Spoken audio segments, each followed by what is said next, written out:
Choice feeling કાલે 24/8/2026 ના રોજ ચાલુ થાય છે.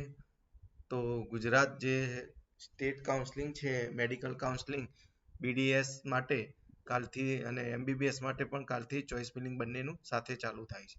તો આપણે અહીંયા પહેલા ડેન્ટલ કોર્સિસ માટે સીટ મેટ્રિક્સ સમજીશું. MBBS માટેનું સીટ મેટ્રિક્સ બનાવેલું છે એક અલગ વિડીયોમાંથી, ત્યાં તમે જોઈ શકો છો. તો આપણે અહીંયા પહેલા જે ટાઈપ છે government dental college, government self finance dental college અને એની સીટ મેટ્રિક્સ કેટલી ટોટલ સીટો છે એની ડિટેલ આપણે જોઈશું. આની અંદર આપણે એક ઓલ ઇન્ડિયા કોટા હોય છે, સીટ મેનેજમેન્ટ કોટાની હોય છે, NRI કોટાની હોય છે અને ગવર્મેન્ટ કોટાની સીટો હોય છે. અને એની અંદર category wise SC ST SC BC EWS open અને એ રીતે ટોટલ જે સીટો છે એની ડિટેલ અહીંયા આપેલી છે. તો પહેલા ગવર્મેન્ટ કોલેજની અંદર બે ગવર્મેન્ટ કોલેજ છે. એમાંની એક છે જે ગ્રીન કલર આપેલો છે government dental college and hospital Ahmedabad.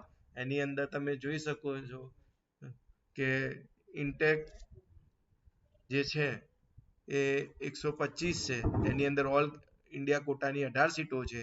એમાં ગવર્મેન્ટમાં કોઈ MQ અને NRI નથી હોતી અને ગવર્મેન્ટ કોટાની ટોટલ 107 સીટો છે, જે આપણા સ્ટેટ કાઉન્સિલિંગમાં 107 સીટોનો બેનિફિટ મળશે. ઓલ ઇન્ડિયા કોટામાં 18 સીટો છે. બરાબર, બાકીની તમે SC ST ની કેટેગરી વાઇઝ તમે જોઈ શકો છો. હવે ગવર્મેન્ટ ડેન્ટલ કોલેજમાં બીજી જે છે government dental college hospital Jamnagar છે, જે એની ટોટલ 125 સીટો છે. એમાં ઓલ ઇન્ડિયા કોટામાં 18 છે અને સ્ટેટ કોટાની અંદર આપણને 107 સીટો મળશે. આ બધી જનરલ કોટાની છે, ગવર્મેન્ટ કોટાની સીટો છે.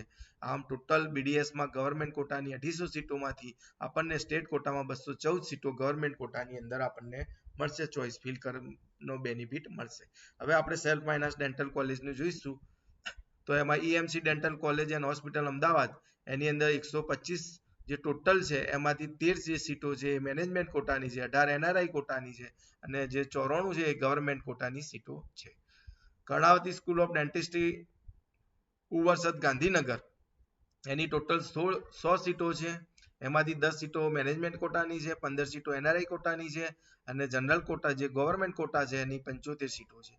Goenka research institute of dental science Piplaj distance Gandhinagar, એની 100 સીટો ટોટલ છે. એમાંથી 10 મેનેજમેન્ટ કોટાની છે, 15 જે NRI કોટા છે અને 75 જે છે એ ગવર્મેન્ટ કોટાની સીટો છે. અમદાવાદ ડેન્ટલ કોલેજ હોસ્પિટલ જે અમદાવાદમાં છે એ 100 સીટો ટોટલ છે. એમાંથી 10 સીટો મેનેજમેન્ટ કોટાની છે, 15 સીટો NRI કોટાની છે અને 75 સીટો એ ગવર્મેન્ટ કોટાની છે. તો faculty of dental science Nadiad, એમાંથી 100 સીટો છે. એમાંથી 10 મેનેજમેન્ટ કોટાની, 15 NRI કોટાની અને 75 એ ગવર્મેન્ટ કોટાની સીટો છે. ભાઈ Manubhai Patel dental college hospital Vadodara, એમાં 40 સીટો છે. એની અંદર 4 મેનેજમેન્ટ કોટા, 6 NRI કોટા અને 30 ગવર્મેન્ટ કોટા છે. Government college of dental science and hospital જે ભાવનગરમાં છે એમાં 100 સીટો છે. એની અંદર 10 મેનેજમેન્ટ કોટા છે, 15 NRI કોટા છે અને 75 ગવર્મેન્ટ કોટાની સીટ છે. તો college of dental science and research centre જે બોપલ છે અમદાવાદ, એની અંદર 100 સીટો છે. એની અંદર 10 સીટો મેનેજમેન્ટ કોટાની છે, 15 NRI કોટાની છે અને 75 ગવર્મેન્ટ કોટાની છે. એના પછી છે Narsinhbhai Patel dental college and hospital Visnagar, એમાં 100 સીટો છે.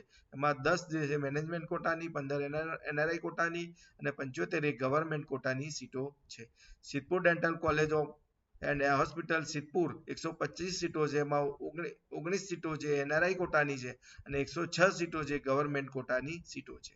પછી Vaidik dental college and research centre Daman, એની અંદર 15 સીટો છે અને 15 સીટો એ ગવર્મેન્ટ કોટાની સીટો છે. પણ તમે ધ્યાન રાખજો, ગવર્મેન્ટ ડેન્ટલ કોલેજની ફી ઓછી હોય છે અને સેલ્ફ ફાઇન ડેન્ટલ કોલેજની ફી વધારે હોય છે. તો એ તમારે ખાસ ધ્યાન રાખવાનું છે. અહીંયા તમે ટોટલી તમે જોઈ શકો છો સેલ્ફ ફાઇનાન્સ અને ગવર્મેન્ટ કોલેજની સીટો એ 1255 છે. એની અંદર 36 ઓલ ઇન્ડિયા કોટાની છે અને મેનેજમેન્ટ કોટાની 87 છે. પછી NRI કોટાની 148 છે અને ગવર્મેન્ટ કોટાની 984 છે. પછી ડેન્ટલ PWD મેટ્રિક્સમાં તમે જોઈ શકો છો કે ઇન્સ્ટિટ્યૂટ નેમ છે ગવર્મેન્ટ ડેન્ટલ કોલેજ એન્ડ હોસ્પિટલની અંદર PWD ની અંદર ટોટલ 6 સીટો છે. એમાં PWD ની અંદર તમે કેટેગરી વાઇઝ પણ તમે તમારી સીટો જોઈ શકો છો. Government dental college and hospital Jamnagar, એમાં 5 સીટો છે. તો ટોટલ PWD માટે ગવર્મેન્ટની અંદર 11 સીટો અવેલેબલ છે. તો આ ટોટલ ડેન્ટલ સીટ મેટ્રિક્સ છે. એની અંદર જે અવેલેબલ જે કોલેજો છે, જેટલી સીટો, ટોટલ નંબર ઓફ સીટ છે એ 984 છે. તમે અહીંયા જોઈ શકો છો ટોટલ ડેન્ટલ સીટ એ 984 છે.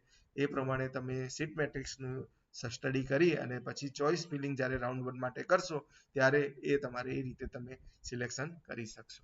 તો કોઈ બી પ્રોબ્લેમ હોય કાઉન્સલિંગમાં, ચોઇસ ફિલિંગમાં, તો જરૂર કમેન્ટ બોક્સમાં કમેન્ટ કરો. અમે જરૂર તમને હેલ્પ કરીશું. અને અમારા આ વિડીયોને શેર અને લાઈક કરો અને અમારું જે જોબ કેરિયર એજ્યુકેશન ચેનલ છે એને સબસ્ક્રાઇબ કરો, જેથી તમારા દરેક રાઉન્ડની અંદર તમને સચોટ અને સાચી માહિતી મળતી રહેશે. અને ઓફિશિયલી વેબસાઇટ તો ખાસ ચેક કરતા રહેવાનું કે જે આપણી સ્ટેટ કાઉન્સિલિંગ ગુજરાતની છે એની અંદર તો તમારે ખાસ ચેક કરતા રહેવાનું. MED ADM જે gujarat.org વેબસાઇટ છે એના પર તો તમારે દરરોજ લેટેસ્ટ અપડેટ ને એ જ વસ્તુ ત્યાં જ ઓફિશિયલ વસ્તુ થાય. અમારા વિડીયો બનાવવામાં ક્યાંક મિસ્ટેક થઈ જાય પણ ત્યાં તમારે પરફેક્ટ ડિટેલ મળી જશે.